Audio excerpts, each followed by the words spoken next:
नमस्कार। आकाशवाणी जयपुर अजमेर से प्रस्तुत है प्रादेशिक समाचार।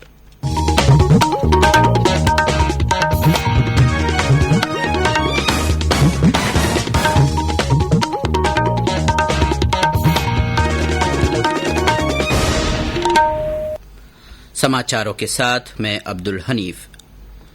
केंद्रीय स्वास्थ्य और परिवार कल्याण मंत्रालय ने धार्मिक स्थलों, होटलों, रेस्तरां, शॉपिंग मॉल्स, आतिथ्य सत्कार सेवाओं और कार्यस्थलों के लिए मानक संचालन प्रक्रिया एसओपी जारी की है। इसका उद्देश्य कोविड-19 से बचाव के लिए सुरक्षा उपायों का पालन करते हुए सुरक्षित दूरी बनाए रखना है।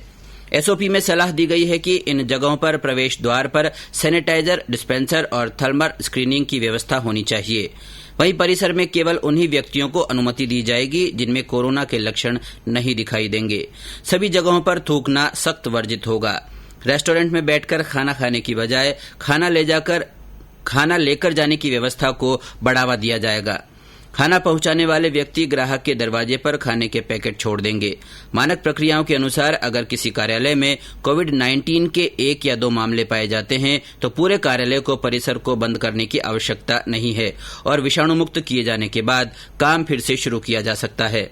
अगर कोविड-19 के अधिक मामले सामने आते हैं तो पूरे भवन को 48 घंटे के लिए बंद करना होगा और सभी कर्मचारी तब तक घर से काम करेंगे। केंद्र सरकार प्रधानमंत्री जन धन योजना की महिला खाताधारकों के लिए आज से जून माह के 500 रूपये भेजना शुरू करेगी। ये प्रधानमंत्री गरीब कल्याण पैकेज की तीसरी किश्त है। लाभार्थी 10 जून के बाद किसी भी दिन यह राशि निकाल सकेंगी। यह राशि लाभार्थियों की खाता संख्या के अंतिम अंक पर आधारित समय सारणी के अनुसार भेजी जाएगी। पहली किश्त के रूप में 20 करोड़ 5 लाख महिलाओं के जनधन खातों में 10,029 करोड़ रुपए जमा कराए गए थे। 1,70,000 करोड़ रुपए के प्रधानमंत्री गरीब कल्याण पैकेज के तहत सरकार ने महिलाओं, गरीब बुजुर्गों और किसानों को निःशुल्क अनाज तथा नगद राशि के भुगतान की घोषणा की थी। प्रदेश भर में आज से राष्ट्रीय खाद्य सुरक्षा योजना के लाभार्थियों को पोस्ट मशीन से बायोमेट्रिक सत्यापन के बाद राशन का वितरण किया जा रहा है।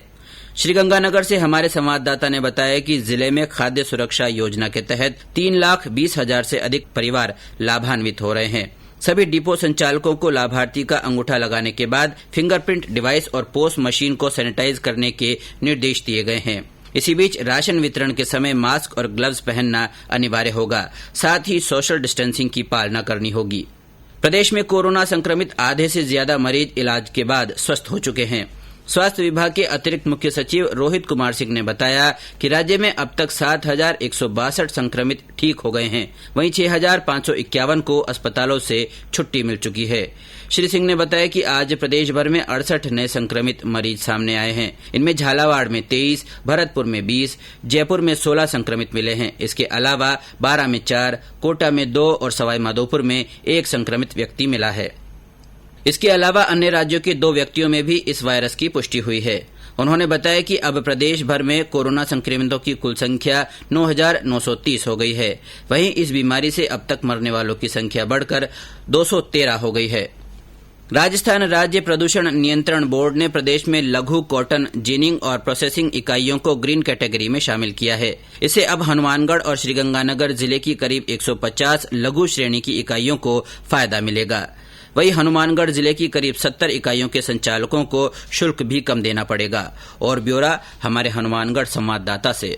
कृषि प्रसंस्करण उद्योगों में शामिल लघु कॉटन जिनिंग एवं प्रोसेसिंग इकाइयों को ग्रीन कैटेगरी की श्रेणी दे दी गई है। इससे पहले राज्य के प्रदूषण विभाग ने इनकी ऑरेंज श्रेणी निर्धारित की थी। राजस्थान राज्य प्रदूषण नियंत्रण बोर्ड ने ये मानते हुए कि इन इकाइयों से किसी प्रकार का प्रदूषण उत्सर्जन नहीं हो रहा है को ग्रीन श्रेणी में रखा है। इससे पहले प्रदूषण विभाग इन इकाइयों से हर 5 वर्ष की अवधि में 70,000 रूपये उद्योग संचालन शुल्क लेता था। अब संचालकों को 15 वर्ष की अवधि के लिए 12,000 रूपये उद्योग संचालन शुल्क देना होगा। वहीं इस निर्णय के बाद जिले में नई औद्योगिक इकाइयां लगाने की राह आसान होगी। डॉक्टर वीरेंद्र कुमार ढूंढाड़ा, आकाशवाणी समाचार, हनुमानगढ़। आज विश्व पर्यावरण दिवस है। संयुक्त राष्ट्र ने पर्यावरण के प्रति जागरूकता लाने के लिए इस महत्वपूर्ण आयोजन की शुरुआत की है। इसका उद्देश्य प्रकृति के संरक्षण और विभिन्न पर्यावरणीय मुद्दों के प्रति लोगों को जागरूक बनाना है। प्रधानमंत्री नरेंद्र मोदी ने इस अवसर पर धरती की समृद्ध जैव विविधता के संरक्षण का संकल्प व्यक्त किया। इसी के साथ प्रादेशिक समाचार बुलेटिन समाप्त हुआ। हमारा अगला बुलेटिन राजस्थानी में दोपहर 3 बजे प्रसारित होगा। नमस्कार।